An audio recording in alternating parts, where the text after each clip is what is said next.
Magandang araw sa lahat, lalong-lalo na sa mga taga-subaybay at taga-panood ng video. Ako nga pala si Sergeant PGC Mangalay, 72476 Infantry Philippine Army. Nasa dito sa 37 IB, 6 ID Philippine Army, Platoon Sergeant ng Scout Platoon. Magandang araw din sa mga Rangers sa buong mundo. Itong pang-pitong mission na binigay sa akin, ito yung pinaka magandang experience sa aming mission. Kasi nga, magkatabi kami ng tulugan ng kalaban. Sa sobrang pagod siguro nila, hindi na maka-exit. So, Okay ganun din kami. Kasi nga, Pagod din kayo. pagod din kami sa kakahabol sa kanila. Sa creek line, nagabulan kami doon sa creek line. Kasi nga, nabutan kami ng alas 6 ng gabi sa kakahabol sa kanila. So actually, itong target namin, 2 linggo namin ito hinabol. 2 linggo din namin ito hinanap yung location nila. So ang nakabangga nito yung Alpha Company. So bago pa man nangyari yan, so nag-LD kami sa isang sitio. Doon kami nag-LD. Sa bayan ng isang bayan na Sultan Kudarat. Magkaiba itong target namin na bayan. So itong target na to, ang indication nito, malapit sila sa ilog. Tapos ito yung ginagawa nilang hospital. Lahat ng mga wounded nila galing sa bombing, lahat ng mga wounded nila sa encounter, dito nila tinatago. Ito yung tinatawag nila na puting bato. So sila lang yung nakakaalam sa area na to. Ito yung koda nila, puting bato. So ito yung hinahanap namin na creek line. Kasi nga, ang reference, so, nakadikit sila sa bangin, malakas yung ilog, malakas yung source ng tubig doon sa pisto nila. Tapos, mahirap akyatin. Kasi nga, nakadikit sa pader. Isang daanan lang ang pwedeng i-approach mo. Galing ka doon sa ilog. So, kami, sa 2 linggo na yun na paghahanap sa location nila, yung target namin, bago namin narating yun, marami pang mga mahihirap na mga terrain ang binutas namin. Kasi nga, creek line, nasa 1,000 elevation kasi yan. Matataas na mga creek line ang na-i-traverse namin. Nahirapan kami doon sa mission na to, yung 7 mission namin. So, itong location ng kalaban, walang ibang may nakakita talaga ito na operating troops. Wala pang may nakalapit. Baga itong itong position ng kalaban, kung baga sa kanila, legend din ito na position. Kasi never pa ito na kita ng ibang unit simula nung tinayo nila ito, nung itinatag yung grupo dito sa Sultan Kudarat. So ito yung location na nakuha namin after ng encounter. So itong sinasabi ko na nagkadikit kami ng location, nasa baba lang namin itong nasa baba. So yung tinatraverse namin na bundok, binaba namin ng isang araw bago namin ito na tumbok. Kasi nga, sa sobrang taas, wala nang tubig na source sa taas. Naubusan kami ng lakas. Naubos lahat ng lakas namin kasi pawa. Yung kawayan na pawa, sir. Yun yung binutas namin. Napakakapal ng pawa. Tapos yung mga bato doon, bagang, kumbaga sa amin tinatawag na bagang. Wala talagang source ang bundok na yun. yung tubig. Kaya nagkaubusan ng tubig. So, nahirapan kami. So, ang dala-dala na lang namin yung mga Airciflora na maliliit. Anti-dehydration. Yun lang ang source namin sa katawan. So, tiniis namin yun para lang ma-hit yung target na binibigay sa amin para ma-accomplish yung mission. So, ganun pa man, tuloy pa rin yung namin, yung paghahanap sa kalaban. Tuloy pa rin yung scouring namin doon sa binigay na box. So, ganun, sa kahirapan lang ng terrain, medyo mabagal yung galaw talaga namin doon kasi nga mataas.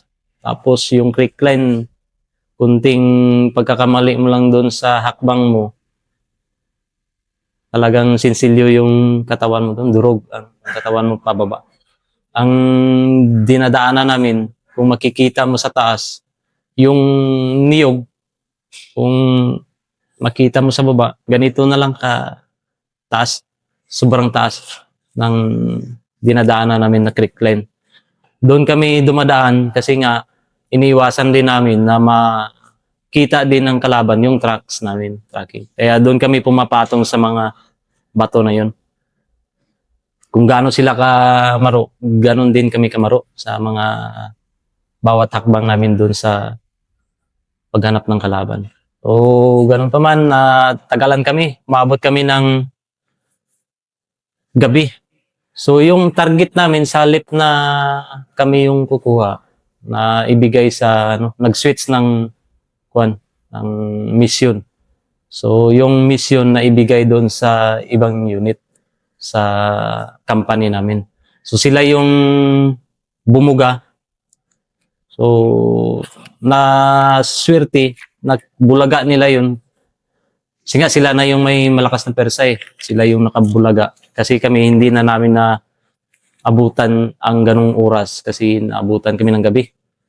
Sobrang dehydrate na kasi yung katawan namin pababa. 2 linggo namin yung nilakad tuloy-tuloy sa kakahanap sa kanila. After nila ng encounter, pagka umaga, nagsama na kami, nag-akyat sa kampo nila. Doon namin nakita na napaka-safety ng kanilang kampo. Kaya pala doon lahat ng mga wounded dinadala.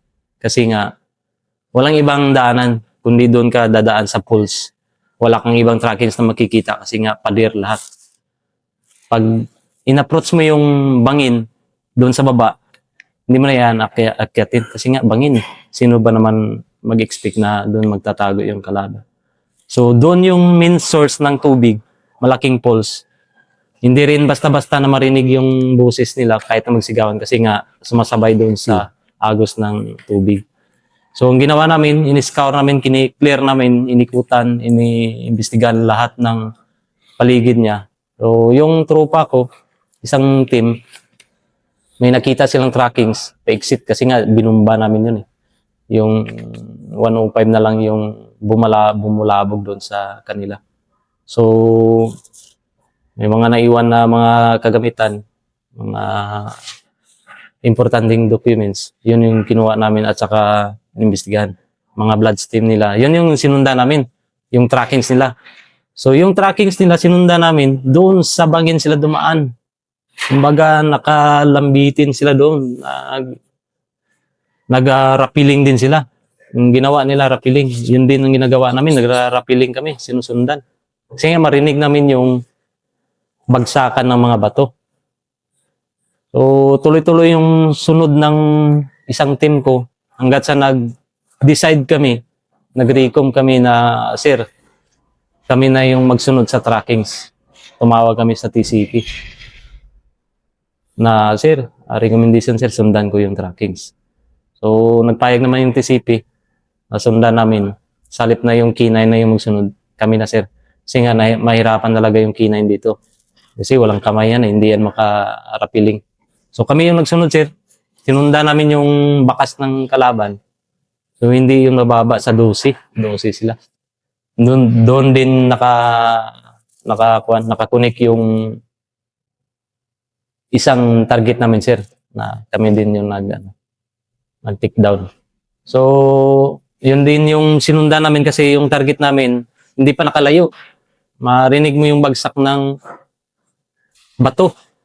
Sinundan namin yun hanggang sa, kasi sila, yung balagon sir.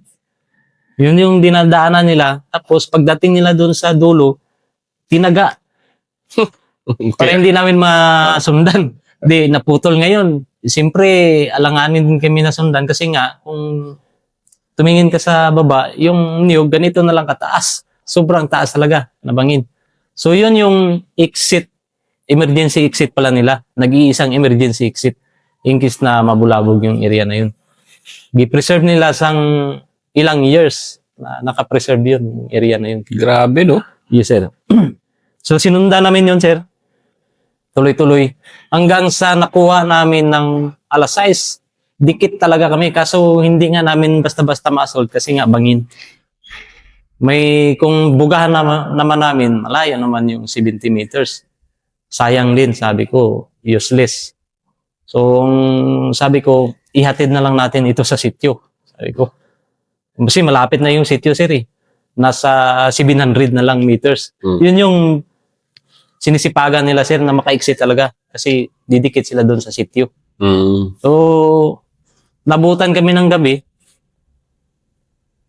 Nag-decide ako na, sir, putol muna yung pagsunod ko sa trackings. Hanggang dito lang muna, sir. Hindi ko na makita yung bakas nila. So, yun, nagpahinga kami, sir. Then, ganun pa rin yung briefing ko sa mga tropa, disiplina. Walang ingay, walang magsigarilyo, walang magsisilpon. Kasi nga, yung sinusundan natin, hindi pa nakakalayo. Kung susumahin natin, oras lang yung pagitan. Minuto lang, sabi ko. Huwag na natin to aksayan yung oras natin. Kasi pag once na makompromise tayo dito ng kalaban, gigising yan kung nandito lang yan sila sa paligid natin. Mag-overtime yan, sabi ko. Gagapang yan sila, i-exit. So, tuloy yung yung disiplina. So, walang ingay, walang may nagsigarilyo. Tahimik lang, nakasanda lang doon sa mga puno kasi hindi din ka makahiga, sir, kasi bangin. So, iba, ginagawa nila, nakatali lang ng kunting rope. Baka madula, sir. Laglag ka doon sa ilalim. Ganun lang, nakasanda lang. So, yung pack, naka-steady lang yan sa katawan. Kasi nga, pag binitawan mo yan, gulong-gulong ang pack mo. So, nakasandal lang, steady. Antay lang ng madaling araw. Hanggang sa nabutan kami ng madaling araw na, alas 5. So, prepare na naman yung trupa. Sabi ko, prepare. Tumog kasi patuloy natin itong trackings. So, hindi namin inaasahan, nagkatabi kami ng tulugan ng kalaban. Kasi nga yung diniposito nila na landmine, sir, hindi pa natabunan. Nag-uusok pa. Sabi ko, bago lang to. Nandito pa lang sila. Sinukat ko, nasa 25 meters lang. Sabi ko, dikit masyado. Yung isang ganun lang na ridge, yung nagka-cover lang sa amin. Doon lang sila sa isang ridge line. Baga, nagkadikitan lang kami sa location. Kung patuloy. Ang ginawa ko, sir, yung team leader ng isang team, siya yung nag-uupi. Iniwan ko na yung pack. Yung kabats ko, yun yung nag-uupi sa akin. Sabi ko, upihan mo yung likuran ko hanggat sa kaya mong upihan. Maghanap ka ng mataas na high ground. Doon ka magpipisto. Tapos yung mga pack, kayo na magdadala, magbubuhat. Kami na yung habol nito. Kasi malapit lang talaga. So, naghahabulan kami, sir. Nahabulan kami ng kalaban. Hinahabol namin sila. Kasi alam namin na wala na silang ikabubuga. Kasi nga, ilang days na rin yung iskapo nila eh. Wala na silang maayos na supply, wala na silang maayos na pagkain. So, nag-decide ako na kaming 7, yun yung maghabol. Hinahabol namin Ngayon, naispatan ng, ano ko sir, naispatan ng kabats ko na nandyan lang sa baba nyo. Sabi niya, bats, nandyan lang sa baba nyo, yung hinabol nyo. Nabilang ko, nasa 11 sila. Pero, hindi ko lang ma-sure kung may kasunod dito na ibang grupo sa likod nila. So, nakikita niya doon sa taas, sir, mayroon mga nakahilira. Rarapiling din, kagaya namin. So, wagwagan kami ng kuan, parang hahabol kami doon sa finishing line. Kasi yung finishing line nila, sityo sir eh. Teacher. Oo. Eh yung binabanata namin, sabi ko, overtime na. So, walang kain na yun, sir. Wala na akong mag-ahan. Tuloy ang misyon, sabi ko. Pagising, kunting tubig lang, buga na, wala nang kain, overtime na. Nabutan pa kami ng tanghali hanggang sa nakatawid talaga sila sa ilog. Pero walang kainan na yun, sabi ko. Tanghali, umaga, tanghali, walang kain na. Kasi nga, ang inahabol ko, yung target na maabutan ko. So, nakatawid talaga sila sa ilog. Yun yung pinakakagandahan sa grupo pag disiplinado. Kasi nga, sa mga ganong pangyayari, biruin mo, hindi makaditik yung kalaban na magkatabi lang pala kayo. Sila yan, grabe yan sila. Kung sa disiplina, grabe din yung disiplina ng kalaban. Kaya kung disiplina ng trupa, mababa, wala tayong makukuhang kalaban din. Yung mission natin palaging 0 talaga. Pero kung yung disiplina ng tropa matataas, may panglaban tayo sa kanila. Kasi sila palagi ang mauunahan natin. Sila yung makompromise palagi sa galaw nila. Hindi tayo. Masasabi natin na nagre-relax talaga yung kalaban. Kasi nga, mataas yung disiplina niyo. Pero kung mababa ang disiplina ng tropa, talagang masasabi mo na snappy talaga yung kalaban. Kasi nga, kayo palagi ang ma-detect nila eh. Hindi lang sila nag-emit. Sa mga assessment na sinasabi nila kung matitiay mo, yung mga nagsusurrender, ang masasabi nila, halos lahat, makikita nila yung tropa dinadaanan. So, yun yung kaibahan ng grupo pag mataas yung disiplina. Yun yung mga fast na sinasabi din nila sa mga latest na nagsusurrender na may ibang grupo silang nababangga na hindi talaga nila madiditik. Kung saan ang galing, wala ding mga masa na makapag-report na mayroong grupo na pumasok dahil doon sa mga titipis, SOPs na ginagamit ng tropa. Lalo na, disiplina talaga. Paano mo, kasi pasok na tayo sa leadership mo at disiplina. Paano mo ginagawa yun? Paano mo ginagawa yung gano'n na napakataas ng disiplina sa isang unit? Sa scout platoon? Doon sa mga team leader, sir, yun yung pinakaunang minomotivate ko. While nasa area kami, sir, doon ko sila hinahasa. Kasi kami lang, kung dalawang team, kami lang 3 ang doon eh. So, silang dalawa, o kung dalawang team ang dinadala ko, sila yung inuuna ko, sir. Doon sa area, tinuturuan ko sila ng mga simpleng disiplina, attitude. Sabi ko, hindi ito drawing lang. Kumbaga, ito actual talaga. Na actual na pagtuturo, sabi ko. Tingnan mo, sabi ko. Lahat ng tropa mo, sigurado ka ba dyan sa disiplina? Bakit?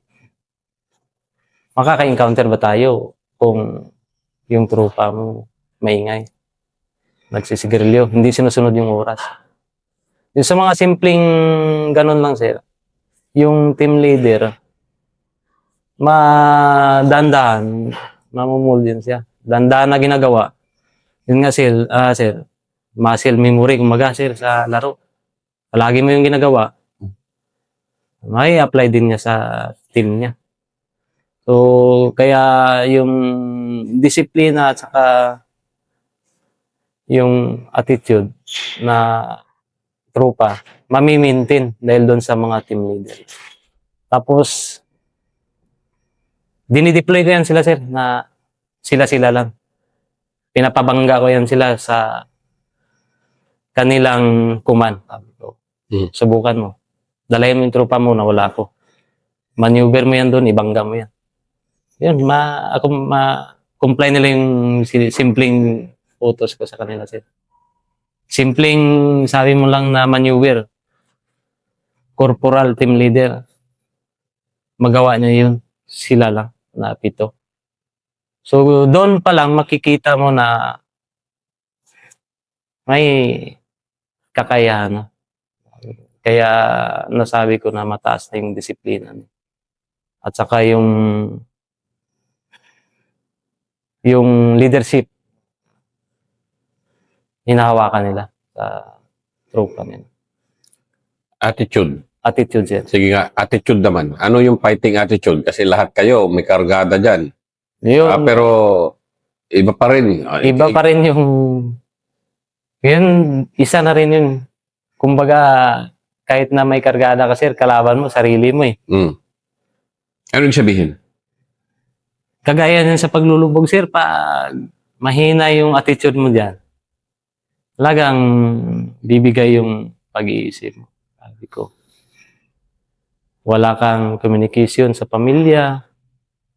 Kasi nga, ang hinihingi nga ng palagi ng mga tropa, dapat pagbigay ng impormasyon, isang araw lang bangga kagad. Hindi ko, no. Para makauwi. Oh, para uwi kagad. Kasi nga, may kargada eh. Ang gusto kahit ako, gusto ko, pag target, isang araw lang, bagbagan kagad.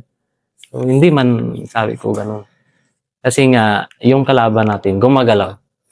Gumagalaw, hindi yan stable. Lahat yan may paayan. Kaya, labanan dito, pataasan ng attitude, sabi ko sa kanila. Attitude, kalaban mo yan, sarili mo. So, doon pa lang sa mga ginagawa na paglulubog, doon mo makikita kung gaano nakataas yung disiplina. Ma-attitude ng bata na to. Kasi nga, biruin mo, ikaw team leader, kasama ka doon sa pag-iigib. 3 kilometer yung kinukunan mo na tubig. Hindi ako magpapayag, sir, na magkuha ka ng tubig sa araw. Gusto ko gabi. Hindi, pag walang attitude yung team leader, hindi niya magagawa yun. Magmurmuring yun. Bukas na. Master, bukas na. May araw pa naman. So, doon pa lang, sa simpleng utos mo, makikita mo na ma-attitude tong team leader ko. Siya pa nagsasuggest na, Master, kuha tayo ng tubig, 2:00 ng madaling araw. Walang tao yan. Oo, yan. Kasi nga nakukuha na nila yung mga daily routine na ginagawa. Doon, sanay na sila, kumbaga, sa mga ginagawa nyo. Sa mga nakaraang mission. Hindi lang kasi isang mission yung na-accomplish. Sa 9 na mission yan, na-accomplish yan lahat dito lang sa grupo na yan. So doon pa lang, nakikita ko sa kanila na mataas na yung disiplina at saka ma-attitude yung grupo na yan. Kahit na sabi ko, yan sir, paano mo masabi na kaya nila yun? Sabi ko, sir, yung team leader na yan, sir, corporal lang yan, pero bigyan mo ng target, magandang target. Sila lang magdala, sir. Ayun. Napatunayan. Sabi ko, hindi naman kailangan patunayan din kasi ang daming kwan na eh. Pero gusto rin na makita, sir, na kung gaano nakatibay yung mga tao ko, sir. Kahit na team leader lang, wala ako sa tabi nila. Kaya nilang magbangga. Corporal lang yan, sir. Pinapadala ko na yan. 2 grupo. Ako lang yung wala, sir. May mga mission yan sila, sir, na 2 mission na hindi ko sinamahan, sir. Na-accomplish yun. So, ganun katibay, sabi ko, okay. Ayos, napabilib na ako sa mga bata ko. Binabangga nila kahit 28 yan, sir. Walang kabayan, banggain nila. Walang pag-aalinlangan. So, nakikita ng in-interview ko din yung mga junior enlisted personnel. Kung kamusta yung team leader nila, ayos. Sabi. Master, ayos.